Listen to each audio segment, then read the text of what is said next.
થનાર વિડિયો સિરીઝમાં આપ સૌ વિદ્યાર્થીઓનું હાર્દિક સ્વાગત છે। વિદ્યાર્થી મિત્રો, આપણે ધોરણ 9 ચેપ્ટર નંબર 5 સજીવનો પાયાનો એકમ શું થાય? યસ, કોષ। તો એના વિશે આપણે માહિતી મેળવતા હતા અને આ ચેપ્ટર પણ આઈએમપી છે, સજીવનો પાયાનો એકમ, કેમ કે આગળ 10માં પણ તમારે આ વસ્તુ જ આવશે પાછી। તો એમાં આપણે કોષના સ્ટાર્ટિંગમાં આપણે જોયું કે કોષની શોધ કોણે કરી? તો કે 1665 માં થઈ, રોબર્ટ હુકે કરી। કયા પ્રયોગથી કરી?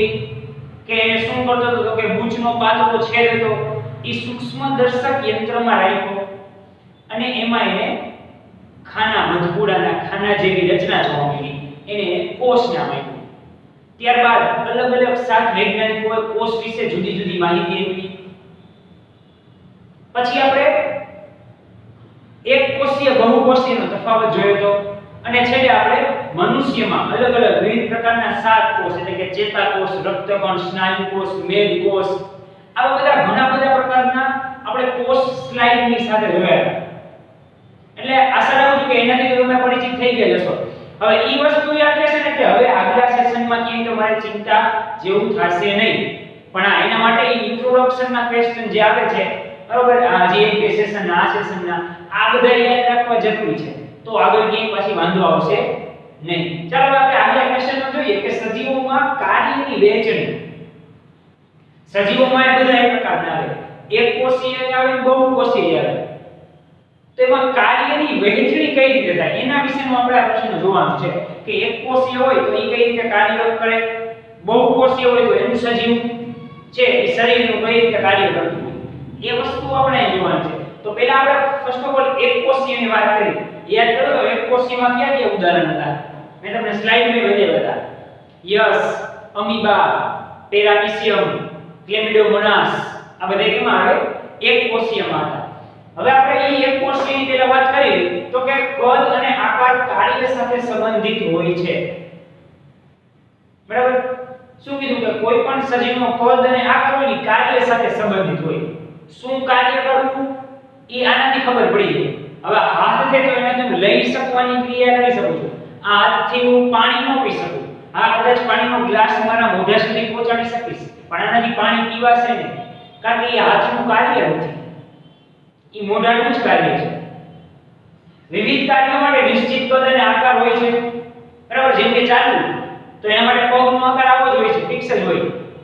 હાથનો આકાર પંજાનો આવો જ હોય છે। ફેસ તો કે બે આંખ હોય, એક નાક હોય, મોઢું હોય, ગાલ હોય, કાન હોય, ઉપર વાળ હોય, આ ફિક્સ હોય, એમાં કોઈ ચેન્જ હોતો નથી અને બધાયથી અલગ અલગ કાર્ય થાય। જેમ કે તમે અત્યારે વિડિયો જોઈ રહ્યા છો, આંખથી જોવો છો, સાંભળો છો ક્યાંથી? કાનથી સાંભળો છો, ધ્યાનથી સાંભળો છો તો મગજે કામ કરે છે તમારું, જો ધ્યાનથી સાંભળતા હશો તો આ શું છે કે વિવિધ કાર્યો માટે અલગ અલગ કદ અને એનો આકાર પાછો કેવો છે? અલગ અલગ। એવું જોયું, નાકનો આકાર, મોઢાનો આકાર, આંખનો આકાર બધાય સરખો છે, એવું હોતું નથી। દાખલા તરીકે એક એક્ઝામ્પલ, અમીબાનો આકાર સતત બદલે। આપણે વાત થઈ કે અમીબામાં હાડકા હોતા નથી, તમે જો એને ગોળ પાત્રમાં નાખો તો ગોળ થઈ જાય, ચોરસમાં નાખો તો ચોરસ થઈ જાય। જો કદાચ તમને એમ કહે ને કોઈ અમીબાની આકૃતિ દોરો તો તમે જો આવી આકૃતિ દોરી શકો અમીબાની આમ, આ અમીબાની આકૃતિ થાય, એને કોઈ આકાર ફિક્સ હોતો નથી, બરાબર? એનું શું હોય? આકાર સતત બદલે, તમે જે પાત્રમાં નાખો એ પાત્રમાં બદલે છે। પણ ઝેરી ન આવતી આ એના જેવું, ગોળમાં નાખો તો ગોળ થાય, ચોરસમાં નાખો તો ચોરસ થાય, લંબગોળમાં નાખો તો લંબગોળ થાય, સતત આકાર બદલે। શું કામ? કારણ કે અમીબા છે એ એક કોષીય છે। એક કોષીય સજીવમાં પેશી અંગ કે તંત્ર હોતા નથી, બરાબર? પેશી અંગ કે તંત્ર કેમાં હોય? તો કે બહુકોષીય હોય। જેમ કે આપણા આ એક અંગ છે, આની અંદર ઘણી બધી પેશી છે, આનું ભેગું થાય ત્યારે એક તંત્ર બને છે, તો એવું કેમાં હોય છે? બહુકોષીયમાં હોય છે। એક કોષીયમાં એવું હોતું નથી, પણ અમીબા તો એક કોષીય છે એટલે એનો આકાર, કારણ કે એમાં હાડકા જ નથી ટૂંકમાં, હાડકા ન હોય એને તમે તમારે જેમ વાળવું હોય તેમ વાળી શકો, આપણને વાળી શકો નહીં તો આપણે વળી જઈએ, કારણ કે એમાં અંગિકા હોય, હાડકા હોતા નથી। આ અંગિકાનું કામ શું તો કે દ્રવ્યનું નિર્માણ કરવું અને એટલે કે ખોરાકનું પાચન કરવું, પછી વધેલો જે ખોરાક હોય નકામો કચરો એનું શું કરવું ઉત્સર્જન કરવું. એક અમીબા હોય બરાબર ખોરાક લેશે, ઈ લીધેલો ખોરાક ખાયો પછી એનું પાચન કરશે જેમ આપણે જ કરી, પછી નકામો કચરો હોય એ શું કરી આપણે બહાર જવા દે. તો સેમ એજ આ અમીબાનું આવું જ કામ છે. અમીબા ખોરાકનું લેવું, દ્રવ્યનું નિર્માણ કરવું જેમ આપણામાં પ્રોટીન ચરબી બધા આવશે ખોરાક લેશે તો, પછી નકામા કચરોને બહાર જવા દેશે. આ વાત થઈ એક કોષીય સજીવોની. સાવ સિમ્પલ. શું તો કે એક કોષીય સજીવો એમાં શું હોય પેશી અંગે તંત્ર હોતા નથી. શું હોય તો અંગિકા હોય. અંગિકાનું કાર્ય શું ખોરાક લેવો, ખોરાક બહાર કાઢવો, બીજા દ્રવ્યનું નિર્માણ કરવું. Example amoeba. આટલું. હવે આપણે આગળ જઈએ બહુકોષીયમાં, એટલે કે આપણે પોતે સજીવ, તમે અને હું બે આપણે બધે બહુકોષીયમાં છીએ. તો એની વાત કરીએ બહુકોષીય સજીવોમાં શ્રમનું વિભાજન થઈ ગયું હોય. વિભાજન એટલે શું પહેલા તો કે ભાગ પાડવો કે ફિક્સ હોય. હાથનું આ જ કામ હોય, પગ તો કે ચાલવું, હાથ તો કે લખવું, કાન તો કે સાંભળવું, આંખ તો કે જોવું. ક્યારે એવું ના આંખને સુરાવી કાન બે કામ કરશે એવું થયું? સ્વાભાવિક નથી થવાનું. તો એમાં છે શ્રમનું શું હોય વિભાજન હોય. બધાય થોડું થોડું કામ કરશે તો ઈ કેવું સારું છે. પણ અહીં શું હોય એકલાને જ અમીબાને જ બધું કરવાનું. દાખલા તરીકે મનુષ્યના શરીરના વિવિધ અંગો અલગ અલગ કાર્ય કરે છે. જેમ કે આપણે પોતે જ મેં હમણાં તમને એક્ઝામ્પલ દીધા છે, અથવા આપણે બીજા એક્ઝામ્પલ પણ જોઈએ. હૃદય પોતે રુધિરનું પરિવહન કરવાનું. જઠર તો શું કરે ખોરાકનું પાચન કરે. આપણે તમે નાના હતા ત્યારે ભણતા મનુષ્યનું પાચન તંત્ર મુખ ગુહાથી ચાલુ થાય, જઠર અન્નળી, નાનું આંતરડું મોટું આંતરડું મળાશય અને મળદ્વાર. એમાં જઠરનું કામ શું હતું તો કે ખોરાકને પાચન કરવાનું. એનો આકાર નિશ્ચિત હોય. જેમ કે હમણાં કીધું એમ નાક તો કે આવું હોય, કાન તો કે આવા હોય, એનો અલગ આકાર હોતો નથી. આંખ તો કે આવા શેપની હોય.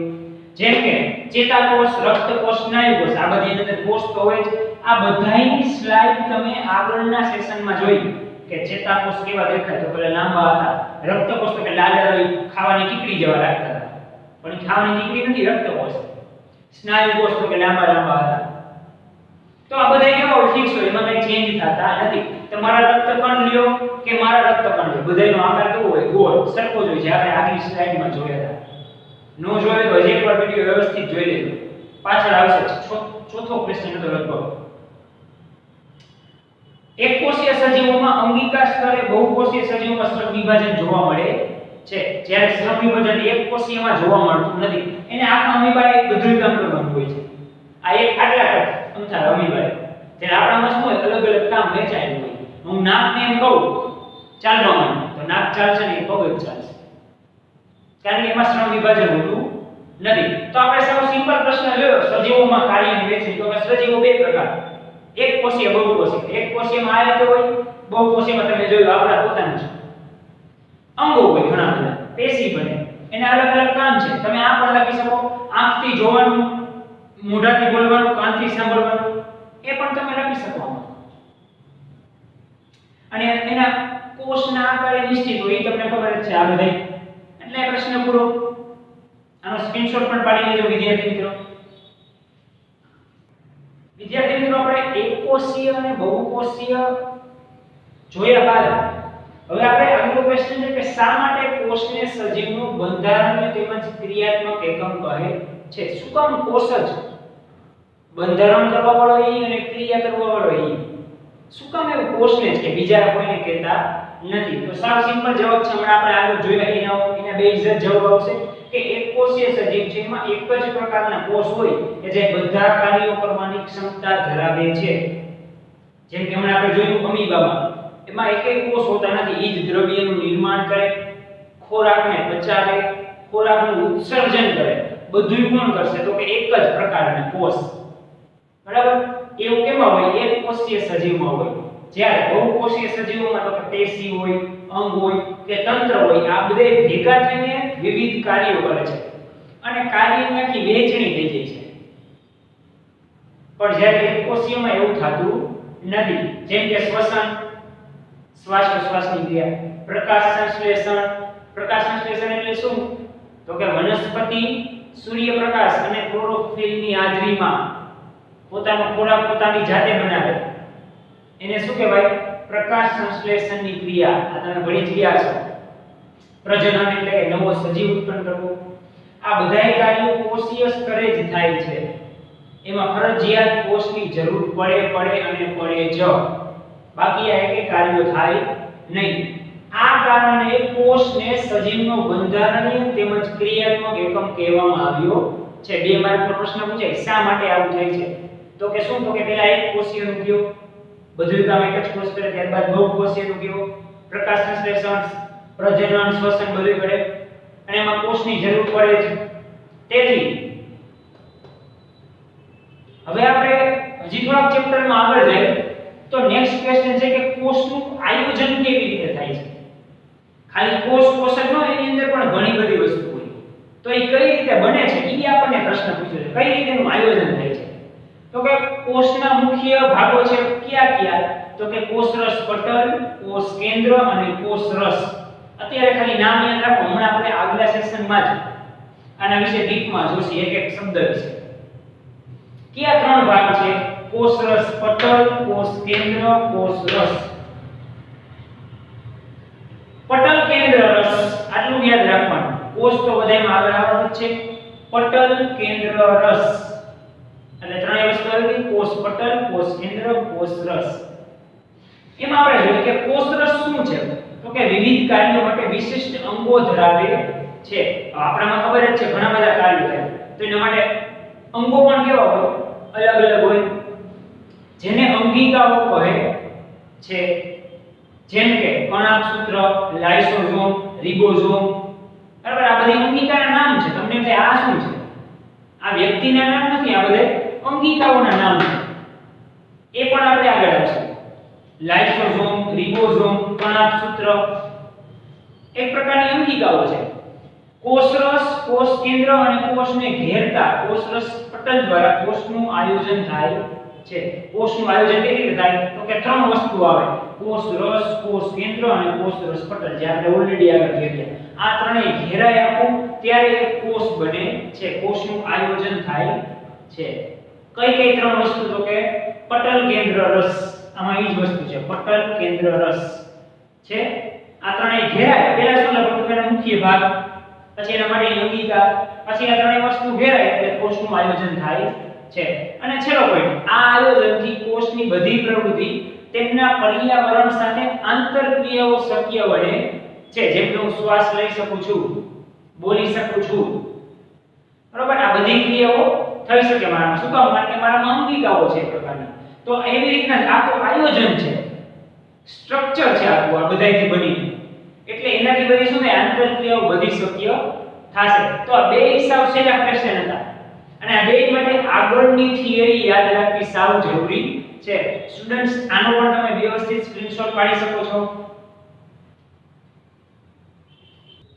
વિદ્યાર્થી મિત્રો, આપણે આગલા પ્રશ્નમાં કોષના મુખ્ય 3 ભાગો જોયા. કયા? તો પટલ, કેન્દ્ર, રસ.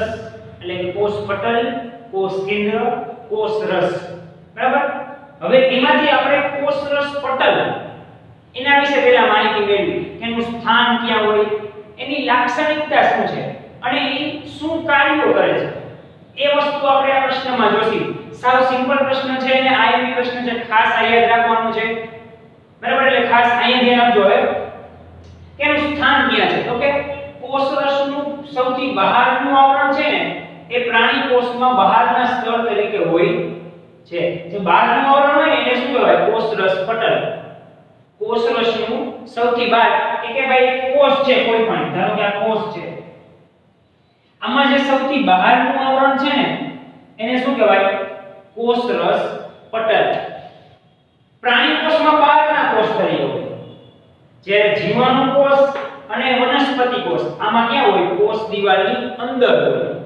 બરાબર? પ્રાણી કોષમાં ક્યાં હોય? તો કે બહાર બાજુ હોય. જીવાણુ કોષ અને વનસ્પતિ કોષમાં ક્યાં હોય? અંદરની સાઈડ હોય. એની લાક્ષણિકતા શું? આપણે એનું સ્થાન તો જોઈ લીધું કે પ્રાણી કોષમાં બહાર હોય, જીવાણુ કોષ વનસ્પતિ કોષમાં અંદર હોય. હવે આપણે જોઈની લાક્ષણિકતા. તો કે કોષરસ પટલ છે જીવંત, સાવ પાતળું, સ્થિતિસ્થાપક એટલે કે ખેંચી શકાય એવું, નાજુક અને પસંદગીમાન પટલ છે. કેવું? તો કે એક તો જીવંત, પાતળું, સ્થિતિસ્થાપક, નાજુક અને પસંદગીમાન પટલ છે. કોણ? તો કે કોષરસ પટલ. એનું સ્થાન થઈ ગયું અમુક જગ્યાએ અંદર છે, અમુક જગ્યાએ બહાર છે. ક્યાં ક્યાં? તો કે પ્રાણી કોષમાં બહાર છે, વનસ્પતિ કોષ, જીવાણુ કોષમાં અંદર છે.